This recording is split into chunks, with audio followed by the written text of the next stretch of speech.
For a while, but is it still kind of a anticipation when you're playing your first game for a new team?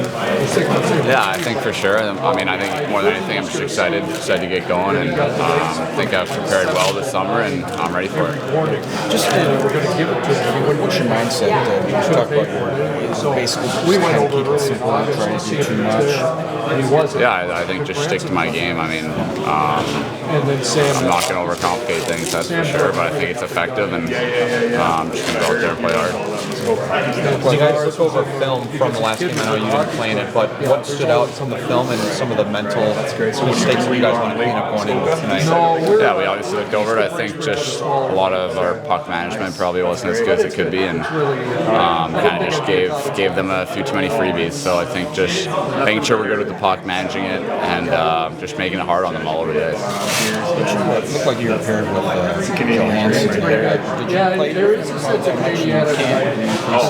Yeah, I played a fair amount with him in preseason, so got at least a little familiarity there. Yeah, for sure. Albert's a great player, really good skater, and moves extremely well. So I think we played well together in the preseason, and we'll just try to talk it out tonight and have a good game. As a defenseman, is there a certain amount of time that it takes to get comfortable with someone, or is that an ever-evolving process? I guess it's always nice to play with them more and more. You understand more of their habits, but I think when we're at the level that we're at now, you can catch on pretty quick and kind of play with anyone as long as you're talking. So I think that'll be big. Thanks, Todd. You mentioned yesterday Talbot starting. Any other lineup changes tonight? Yeah, we'll put Bernard-Docker in, and Berggren's going in. I saw JVR is activated, but does he still need a couple more days to kind of? No, he's pretty close to playing. Like we could have used him tonight. I think he's ready. We just made a decision to use Bergie instead for different reasons, and we're going to see JVR real soon. With Berggren, just his pace, his skating, is that one of the main reasons that he's back in tonight? Well, that, and he's had a good training camp. He deserves an opportunity. Obviously, the team didn't play real well the other night, and he's worked hard. We needed a starting point, and now we can make decisions daily on rosters and that type of stuff. So he's getting his opportunity, and I think he can deliver a real good game for us. What are some of Docker's strengths that he brings to the table? Well, Bernard's still a younger defenseman, but he's got some experience. He's played, a lot of different situations, and I think he defends well. He knows his range for the most part, what he can or can't get away with as far as distances and that type of stuff. And after us giving up the type of chances we gave up the other day, he could be a good defenseman for us to help solve those problems. Obviously, I know the turnovers were the big priority coming out of the first one and cutting back, or the odd man rushes coming out of the first one. But anything else that you're really keen to see tonight? Well, bounce back.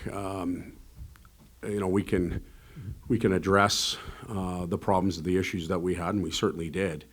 But it's the bounce back. It's the mentality of our team that we're going to be somewhat resilient. We're getting tested early in the year right off the bat. No one chose it, but we've fallen into it already. So can we be resilient? Can we bounce back?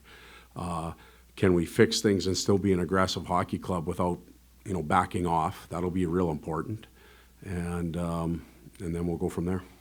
Just to kind of build on that, are you viewing tonight as already a true litmus test of how your team responds to adversity? And then also, what is the biggest key to avoid letting the talented Maple Leafs players get in behind the D, kind of like the other night? Well, the litmus testing, in short term, it's a test. Of course it is. But in the big picture, we're going to get tested many times this season, and as we pass one, we're going to get challenged again another night with new issues, new problems. That's just where we are as a team, and we're evolving. As far as letting players get in behind us, it's a five-man awareness situation, I guess, if you will, for lack of better words. I don't even know how to explain it, but when one thing happens, there's 4 other players that have to react a certain way. And we chose to be slow at it. We chose not to do it. We chose to cheat the other night. And as a result, it cost us, it cost us a game. We didn't give up a lot in the D zone. They weren't swarming around or doing anything like that. They were all long opportunities, distant opportunities from one end to the other. And they can be fixed. Sorry if I spaced on this, but Berger and Bernard-Docker in. Did you say who's coming out or who they're in for? I didn't say who was coming out yet. So Hamonic will come out, Soderblom will come out. Okay, thank you. All good?